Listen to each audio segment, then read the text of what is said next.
राघव चड्ढा को तो आप जानते ही होंगे। राघव चड्ढा लंबे समय से पार्टी से अलग थलग हैं। ना वो पार्टी के अंदर है और ना वो पार्टी के बाहर है। राघव चड्ढा कुछ इस तरीके से लटके हुए हैं बीच में कि वो कुछ ना तो कह सकते हैं ना वो इस इनकार कर सकते हैं।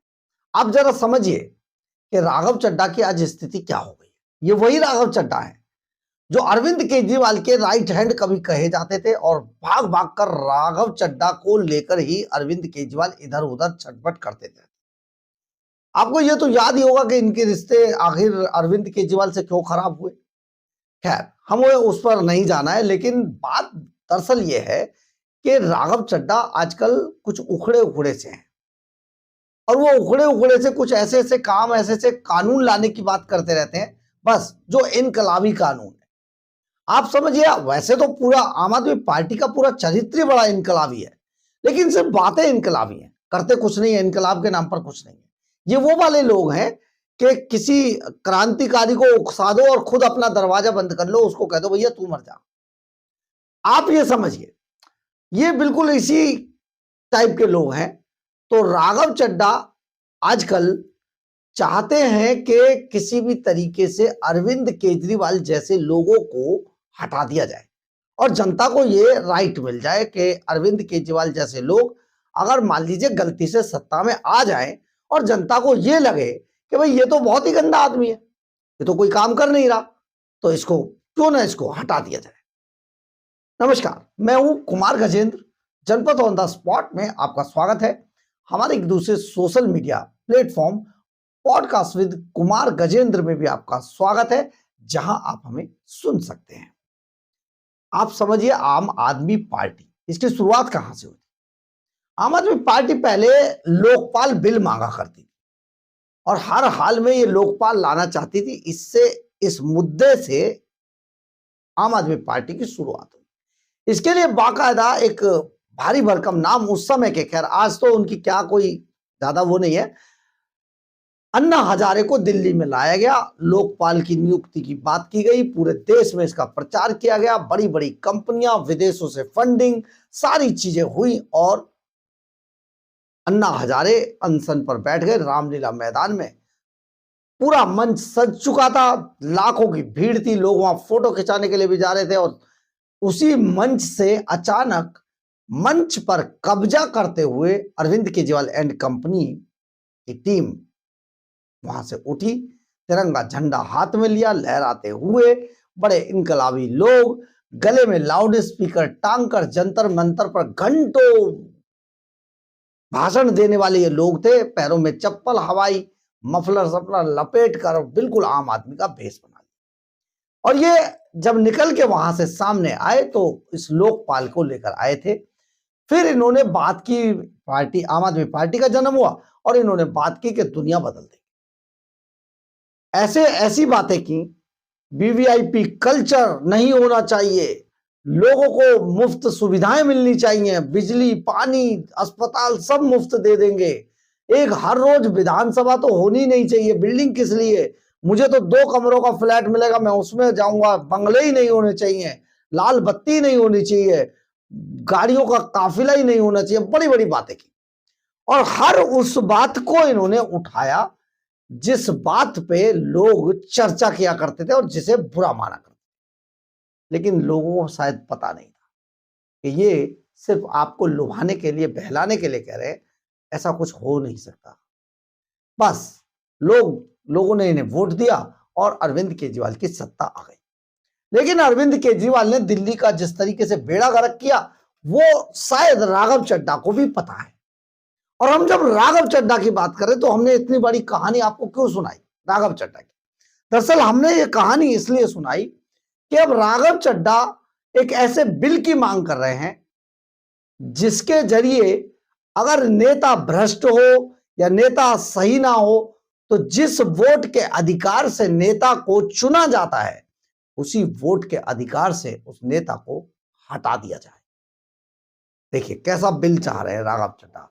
हम पूरी कहानी आपको सुना रहे थे ना, वो इसीलिए सुना रहे थे। दरअसल वोटर के पास नेता चुनने का अगर अधिकार है तो वोटर के पास उसे हटाने का भी अधिकार होना चाहिए। Right to recall bill, right to recall कानून इसको कहते हैं। अब राइट टू रिकॉल कानून की मांग राघव चड्ढा कर रहे हैं। हम कह रहे थे ना आपको, ऐसी ऐसी मांग रखते हैं ये लोग, बस पूछिए मत। तो राघव चड्ढा ने एक नई मांग रख दी है, राइट टू रिकॉल बिल। अब राइट टू रिकॉल बिल ये ऐसा तो नहीं है कि इस टाइम पे ना तो भारतीय जनता पार्टी के लिए लाना चाहते, ना ही ये कांग्रेस के लिए लाना चाहते, क्योंकि राघव चड्ढा को तो कैरियर ही आम आदमी पार्टी से शुरू हुआ था। भगवंत मान उनके अन्नदाता थे, गुरु थे, उनके सब कुछ थे, भगवान थे उनके।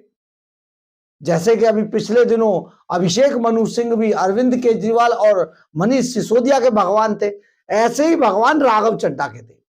और शायद भगवान तो ये स्वाति मालीवाल के भी थे। खैर, भगवान ने थोड़ा सा बदलाव किया और स्वाति मालीवाल वाला जो मलिदा था वो आतिशी में बांट दिया, या आतिशी ने छीन लिया, जो भी था।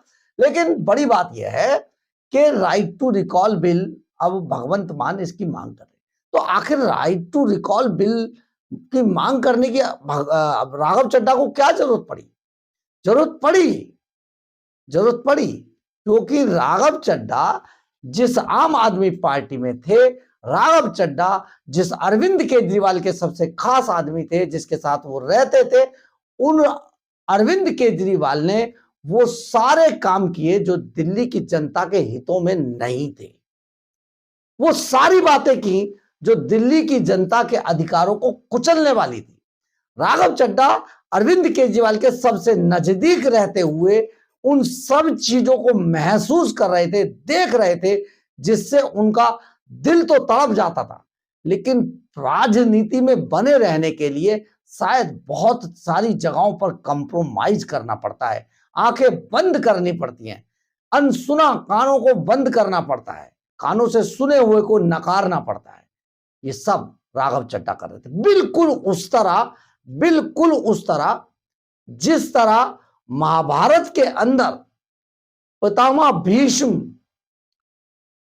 क्योंकि वो सिंहासन से बंधे हुए थे, इसलिए उनकी प्रतिज्ञा थी कि वो सिंहासन से बंधे हुए हैं, और सिंहासन से बंधे हुए होने के कारण पितामह भीष्म जितने भी अन्याय, जितने भी पाप होते रहे, इवन दैट द्रौपदी का जब चीरहरण हो रहा था तब भी मौन रहे। मन में बहुत ज्वाला थी, मन में बहुत तूफान था, गुस्सा था, सब कुछ था, लेकिन मौन रहे क्योंकि वो सिंहासन से बंधे हुए थे।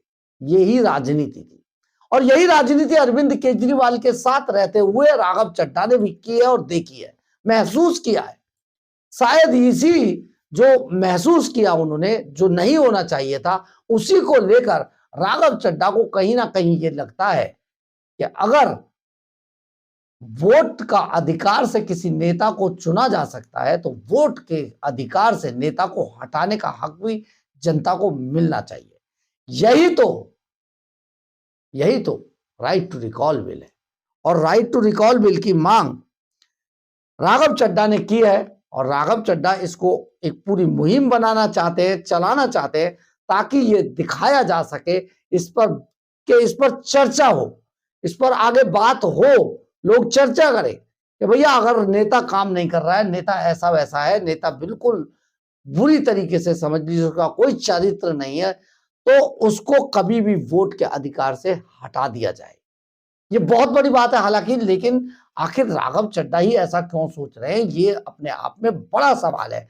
और सवाल इसलिए भी है कि राघव चड्ढा बहुत समय तक अपनी शायद आत्मा को मारते रहे, अपने आत्मा के, अपने अंतर्मन की आवाज को दबाते रहे। वो ये देखते रहे कि अरविंद केजरीवाल एंड कंपनी ने किस तरीके से दिल्ली को लूटा, किस तरीके से पंजाब को लूट रहे हैं, और किस तरीके से लोगों को बर्बाद करके अपनी अय्याशियां कर रहे हैं।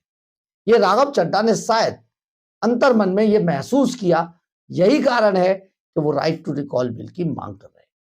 और ये मांग कम से कम अरविंद केजरीवाल जैसे जो पार्टी के लोग हैं उनके लिए तो ये समझिए बहुत ही जरूरी है, क्योंकि अगर कोई भी नेता किसी भी पार्टी का क्यों ना हो, अगर वो काम नहीं करता है, वो सिर्फ और सिर्फ लोगों को बेवकूफ बना रहा है, तो सचमुच ऐसे लोगों को हटा देना चाहिए। क्योंकि काम करने के लिए लोगों को काम चाहिए। लोग, देश आज कहां से कहां जाएगा आप ये सोचिए। आप जरा सोच के देखिए, पीछे हट के देखिए, आज जितने प्रोजेक्ट चल रहे हैं दिल्ली के अंदर जो शुरू हुए हैं, अगर आज से 10 साल पहले 10 साल पहले केजरीवाल के टाइम में ये शुरू हो गए होते तो आज दिल्ली दुनिया का सबसे हाई टेक शहर होता। लेकिन आज दिल्ली दुनिया के सबसे कबाड़ खाने शहरों में शामिल हो गया। तो सोचिए जरा, राघव चड्ढा ने राइट टू रिकॉल बिल की मांग क्यों की है और राइट टू रिकॉल बिल लाकर या उसकी चर्चा कराकर आखिर राघव चड्ढा क्या संदेश देना चाहते हैं। अगर आपको लगता है सचमुच राघव चड्ढा अच्छा मामला उठा रहे तो भी, और आपको लगता है कि राघव चड्ढा सिर्फ ये काम पब्लिसिटी के लिए करे तो भी, आप अपनी राय जरूर लिखिएगा। आप जरूर बताइएगा कि क्या ये सही है, क्या ये गलत है, क्या उनकी मांग जायज है, क्या अरविंद केजरीवाल जैसे नेताओं के लिए ये मांग वाजिब मानी जाती है। जरूर दीजिए। बहरहाल, अगर आपको हमारी ये खबर अच्छी लगे तो आप इसे लाइक, सब्सक्राइब और शेयर जरूर करें। कमेंट्स बॉक्स में अपनी राय जरूर लिखें, इससे हमें बहुत बहुत बहुत ऊर्जा मिलती है। जय हिंद, जय भारत।